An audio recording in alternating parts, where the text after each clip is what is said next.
स्वागत है एसएससी वाला चैनल पे। मैं हूं आपका अपना व्यक्ति त्रिपाठी। तो जी हां, एक और वैकेंसी सामने आई है, लेकिन ये अप्रेंटिस की जॉब है, इस बात का ध्यान रखिएगा। तो एनआईएसएल ने अप्रेंटिस 2024 की वैकेंसी निकाल दी है, जिसमें एक सिंगल एग्जाम होगा और उसके बाद आपका चयन हो जाएगा अप्रेंटिस के लिए। अब कई बच्चे सोचेंगे, सर अप्रेंटिस का जॉब ज्वाइन करके हम करेंगे क्या? देखिए, एनआईएसएल एक ऐसी ऐसी संस्था है भारत सरकार की, जहां पे जो सैलरी होती है, अगर आप परमानेंट हो जाते हैं तो 88,000 से 90 के बीच में आपके पास इन हैंड सैलरी आती है। ठीक है। और दूसरी बात, इसके जो सर्टिफिकेट है, अप्रेंटिस का जो सर्टिफिकेट है, अगर जब आप इसको कंप्लीट करेंगे तो उन जॉब्स के लिए आपको प्रायोरिटी दी जाएगी। ठीक है। इससे मैंने सारी बातें अपफ्रंट आपको बता दी। अब इसके बारे में चर्चा करते हैं कि क्या क्या है, इसमें क्या क्या मांगा गया है। तो जैसे आप देख पा रहे हैं, एनआईएसीएल अप्रेंटिस 2024 की जॉब है, जिसका नोटिफिकेशन आ चुका है। इसका प्रोसीजर क्या है? सिंगल एग्जाम बेस्ड, यानी एक आपका सीबीटी होगा, आपका एग्जाम होगा, बस। ना कोई इंटरव्यू, ना कोई डिस्क्रिप्टिव, ना कोई कंप्यूटर टेस्टिंग, कुछ भी नहीं, कंप्यूटर टाइपिंग कुछ भी नहीं है इसमें। सिंपल वन स्टेप जॉब है आपका। ठीक है जी।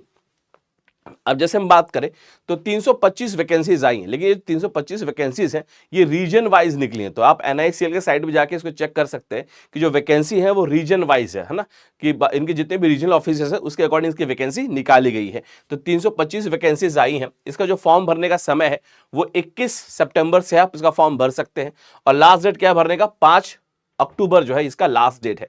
ठीक है, याद रखिएगा। और जो ऑनलाइन एग्जामिनेशन होगा ये 12 अक्टूबर से 14 अक्टूबर हो जाएगा। देखिए, ये जो प्रोसेस है इसका सिलेक्शन का, ये बहुत फास्ट है, बहुत रैपिड है, और बहुत कम समय में सिलेक्शन हो जाता है। ठीक है। तो अक्टूबर में ज्वाइनिंग, अब एग्जाम मतलब एग्जाम होने के विदिन 1 मंथ आपकी ज्वाइनिंग वहां पे करवा दी जाती है। अब जैसे मैंने बात की, जो ऑनलाइन एग्जामिनेशन है वो 12 अक्टूबर से लेकर 14 अक्टूबर के बीच में होगा, टेंटेटिव है। और उसके बाद अगर मान लीजिए आपका सिलेक्शन हो जाता है, उसके बाद जब आप अप्रेंटिस का जॉब करेंगे, अप्रेंटिस का जो वो आप फॉलोअप करेंगे, वो 1 ईयर का प्रोबेशन है, यानी क्या 1 साल तक आपको ये काम करना पड़ेगा, और 1 साल के लिए आपको 9,000 पर मंथ आपके हाथ में पैसा दिया जाएगा। 9,000 पर मंथ आपको सैलरी या स्टाइपेंड आप कह सकते हो, आपको मिलेगा। यानी सिखाएंगे भी और आपको पैसे भी देंगे, सिखाएंगे भी और पैसे भी देंगे। ठीक है जी, इस बात का याद रखिएगा। तो ये सीखने के पैसे आपको मिल रहे हैं, प्लस आपको 13 कैजुअल लीव्स मिलते हैं, और बाकी जो छुट्टियां होती है वो भी आपको मिलती है। ठीक।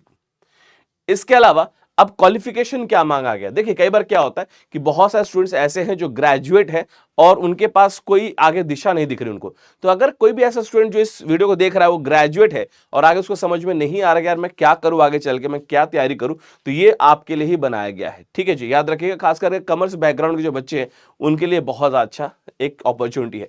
तो ग्रेजुएट इन एनी डिसिप्लिन, किसी भी डिसिप्लिन के आप हों, ठीक है, ये बस। और जो यूनिवर्सिटी से आपने किया है वो यूजीसी यानी यूनिवर्सिटी ग्रांट कमीशन से रिकॉग्नाइज्ड यूनिवर्सिटी होना चाहिए, यानी सेंट्रल गवर्नमेंट द्वारा मान्यता प्राप्त यूनिवर्सिटी से आपका ग्रेजुएशन होना चाहिए। बस इतना ही आपसे मांगा गया है क्वालिफिकेशन में। जो एज लिमिट मांगी गई है वो 21 से 30 साल के बीच मांगी गई। ये ऑब्वियसली जनरल कैटेगरी की है, और आपका जो एज है वो 1 सितंबर पे आपका एज क्या है उसके अनुसार इसको काउंट किया जाएगा। ठीक है जी। और एक बात याद रखिएगा कि ये अनरिजर्व्ड यानी जनरल कैटेगरी के लिए है।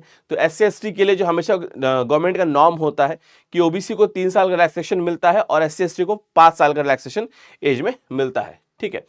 तो एससी एसटी को 5 साल का, और जो ओबीसी है ना, नॉन क्रीमी या क्रीमी लेयर और नॉन क्रीमी लेयर 2 होते हैं। तो ये नॉन क्रीमी लेयर के लिए आपको 3 साल का रिलैक्सेशन दिया गया है। अब एग्जाम में जो आपका होगा उसमें पूछेंगे क्या? देखिए, जनरल या फाइनेंशियल अवेयरनेस के 25 क्वेश्चन आएंगे, 25 मार्क का होगा। जनरल इंग्लिश आएगी 25 मार्क का, 25 क्वेश्चन 25 मार्क्स के। क्वांटिटेटिव यानी मैथ्स और रीजनिंग मिला के 25, यानी 12-12 क्वेश्चन होंगे, दोनों का 12-13 क्वेश्चन होंगे। ठीक है। तो मैथ्स और रीजनिंग मिला के 25 क्वेश्चन 25 मार्क्स के। कंप्यूटर का 25 क्वेश्चन 25 मार्क्स, यानी कुल मिला के 100 क्वेश्चन होंगे, 100 मार्क्स का होगा, और आपको 1 घंटा दिया जाएगा। माध्यम क्या है? डुअल लैंग्वेज, मतलब बायलैंग्वेज है, बायलिंगुअल आपका है, यानी हिंदी और इंग्लिश दोनों भाषाओं में है। हाँ, लेकिन इंग्लिश का जो पेपर है वो केवल इंग्लिश में ही हो सकता है, वो हिंदी में कैसे होगा, है ना। अब आप पूछेंगे सर नेगेटिव मार्किंग? नहीं है, बिल्कुल नहीं। दबा के सारे क्वेश्चन अटेम्प्ट करके आइए, कोई दिक्कत वाली बात नहीं है ना। No negative marking. हाँ, अब जो फॉर्म की फीस आई है ना वो थोड़ा सा हायर साइड पे है ना। अगर हम बात करें जनरल कैटेगरी के लिए, ओबीसी के लिए, है ना, वो 800 रुपए है, यानी कुल मिलाकर जीएसटी लगा के तो 944 रुपए का फॉर्म है।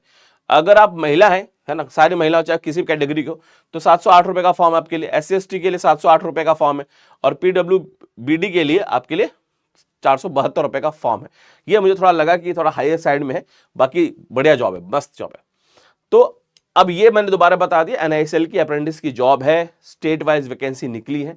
स्टेट वाइज जो वैकेंसीज होती हैं ये आपको चेक करना पड़ेगा कि भाई आपके स्टेट में, आपके रीजन में क्या वैकेंसी निकली है, ठीक है, कितनी वैकेंसीज आई है। अब जो आपका एग्जाम होगा वो मेरिट बेस्ड होगा, मतलब आपका जो एग्जाम होगा, जो आप सीबीटी दोगे, टेस्ट दोगे, उसमें जो कट ऑफ निकलेगा वो अगेन स्टेट वाइज निकलेगा। यानी क्या कि जिस स्टेट में जितनी वैकेंसी निकली है उसके अकॉर्डिंग क्या कट ऑफ गया, आपको वो क्लियर करना है। वो क्लियर करते ही यू विल बी सिलेक्टेड और आपको अप्रेंटिस मतलब का काम दे दिया जाएगा। और 1 साल का प्रोबेशन है, उसके बाद आपको अप्रेंटिस की सर्टिफिकेट मिल जाती है। अब उससे फायदा क्या होता है, क्योंकि एनआईएसएल में वैकेंसीज आती रहती है। ऑब्वियसली एनआईएसएल क्या करता है, वो अपने द्वारा ट्रेंड लोगों को पहले अब्सॉर्ब करता है, यानी कि आपकी प्राथमिकता बहुत ज्यादा बढ़ जाएगी वहां पे। दूसरा, अगर मान लीजिए आपका जो सर्टिफिकेट है इसकी बहुत ज्यादा वैल्यू है, अगर आप किसी प्राइवेट सेक्टर में मूव करना चाहते हैं तो वहां पे भी आपको बहुत ज्यादा तरजीह दी जाएगी और वहां पे भी आपको बहुत फास्ट एब्सॉर्ब कर लिया जाएगा, है ना।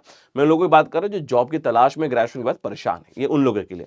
वैसे एक बार अगर आपका सिलेक्शन हो जाता है तो बहुत कम चांस ऐसा होता है कि एनआईएसएल आपको एब्सॉर्ब ना करे, वो आपको परमानेंट कर ही देता है। और परमानेंट करने के बाद जो सैलरी मैंने बताया थी इनिशियली कि 80 से 90 के बीच में फ्लक्चुएट करती है, इन हैंड की बात कर रहा हूं, ठीक।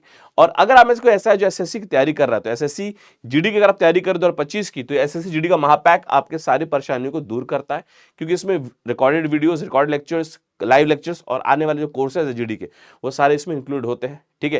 टेस्ट सीरीज है, मॉक टेस्ट है, बड़े आराम से आपकी तैयारी कराई जाएगी। और अगर आप एसएससी, सीजीएल, सीएचएसएल ये इनको टारगेट कर रहे हैं, सीपीओ को टारगेट कर रहे हैं, तो एसएससी का महापैक आपके लिए बेहतरीन एक अपॉर्चुनिटी लेके आता है, जिसमें 20 से ज्यादा एग्जाम्स कवर किए जाते हैं, 11,000 ज्यादा लाइव क्लासेस आवर्स के लाइव क्लासेस मिलते हैं आपको। जितने लेक्चर्स हुए रिकॉर्डेड वो सारे आप देख सकते हैं, जो लाइव चल रहा है वो भी देख सकते हैं, और जो कोर्सेज आगे आएंगे वो भी आप देख पाओगे। मॉक टेस्ट है, टेस्ट सीरीज है, यानी कोई भी ऐसा चीज नहीं है जो कोई भी कमजोरी नहीं बाकी रह जाती। इसको ज्वाइन करने के बाद, इसको परचेस करने के बाद आपकी तैयारी बहुत ज्यादा मजबूत हो जाती है। तो डू थिंक अबाउट इट, इसको जरूर कंसिडर करिएगा अपनी तैयारी के लिए, ठीक है। Thank you so much guys, my name is Vivek Tripathi और ऐसे में वैकेंसी लेके आता रहूंगा। धन्यवाद। हर हर महादेव।